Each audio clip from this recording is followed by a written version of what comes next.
Hello friends, അപ്പം ഞാൻ ഇന്ന് വന്നിരിക്കുന്ന ഒരു കുഞ്ഞു വിശേഷമായിട്ടാണ്. April 12th, അത് എൻ്റെ ബർത്ത്ഡേ. എനിക്ക് എൻ്റെ ലൈഫിൽ ഏറ്റവും ഇമ്പോർട്ടൻ്റ് ആയിട്ടുള്ള ഡേ ആണ് എൻ്റെ ബർത്ത്ഡേ എന്ന് പറയുന്നത്. എനിക്ക് എൻ്റെ ബർത്ത്ഡേ ആഘോഷിക്കാൻ ഭയങ്കര ഇഷ്ടമാണ് കേട്ടോ. എല്ലാവർക്കും അവരവരുടെ ലൈഫിൽ ഏറ്റവും ഇമ്പോർട്ടൻ്റ് ആയ കുറേ ഡേയ്സ് ഉണ്ടാവും അല്ലേ, ആനിവേഴ്സറിയും കാര്യങ്ങളൊക്കെ ആയിട്ട്. എനിക്ക് എൻ്റെ ലൈഫിൽ ഏറ്റവും ഇമ്പോർട്ടൻ്റ് എൻ്റെ ബർത്ത്ഡേ തന്നെയാണ് കേട്ടോ. എൻ്റെ ബർത്ത്ഡേ, എൻ്റെ ആനിവേഴ്സറി, അതൊക്കെ എനിക്ക് സെലിബ്രേറ്റ് ചെയ്യുന്നത് ഭയങ്കര ഇഷ്ടമാണ്.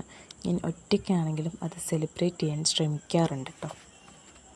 അങ്ങനെയെങ്കിൽ സെലിബ്രേഷനിൽ ഏറ്റവും ഇമ്പോർട്ടൻറ്റ് കേക്കാണല്ലോ. എങ്കിൽ പിന്നെ എൻ്റെ ബർത്ത്ഡേ കേക്ക് എനിക്ക് തന്നെ ഉണ്ടാക്കണം എന്നൊരാഗ്രഹം. പിന്നെ വേറൊരാഗ്രഹമാണ് ഒരു 12 മണിക്ക് കേക്ക് കട്ട് ചെയ്യണം എന്നുള്ളത്. അത് വേറൊരാൾ സർപ്രൈസ് തരുന്നതും ഗിഫ്റ്റ് തരുന്നതൊക്കെ നോക്കിയിരുന്ന് 22 വർഷം കഴിഞ്ഞു. എങ്കിൽ പിന്നെ ഇനി അവരെ വെയിറ്റ് ചെയ്യണ്ടല്ലോ. സോ ഞാൻ വിചാരിച്ച് എൻ്റെ ബർത്ത്ഡേക്ക് എനിക്ക് 12 മണിക്ക് കേക്ക് കട്ട് ചെയ്യണം എന്നുള്ളതും ഒരു ഗിഫ്റ്റും. അതിനി ആരും കൊണ്ടുവരുന്നുള്ള പ്രതീക്ഷയൊന്നുമില്ല. അത് കാരണം ഞാൻ തന്നെ ഇഷ്ടം തോന്നിയ ഒരു ഡ്രസ്സ് ഞാൻ ഗിഫ്റ്റായിട്ട് എനിക്ക് തന്നെ മേടിച്ചു കേട്ടോ. അങ്ങനെ അത് മേടിച്ചു. അങ്ങനെ നല്ല ഭംഗിയുള്ളൊരു കേക്കൊക്കെ ഉണ്ടാക്കി കേട്ടോ. അങ്ങനെ ഹാപ്പി ബർത്ത്ഡേ അൻസി എന്നൊക്കെ എഴുതി.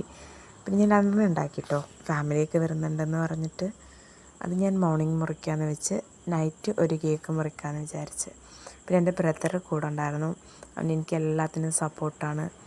അങ്ങനെ ഞാൻ ഭയങ്കര ഹാപ്പിയായിരുന്നു ആ കേക്ക് ഹാപ്പിയും അതിനൊപ്പം എക്സൈറ്റ്മെൻ്റ് ആയിരുന്നു കേട്ടോ. പിന്നെ പ്രതീക്ഷിക്കാതെയായിരുന്നു എൻ്റെ ബ്രദർ എനിക്ക് ഗിഫ്റ്റ് തന്നത്. ആദ്യം കുഞ്ഞു മിഠായി തന്നപ്പോൾ എന്താ ഇത് മാത്രമല്ല എന്ന് ചോദിച്ചു.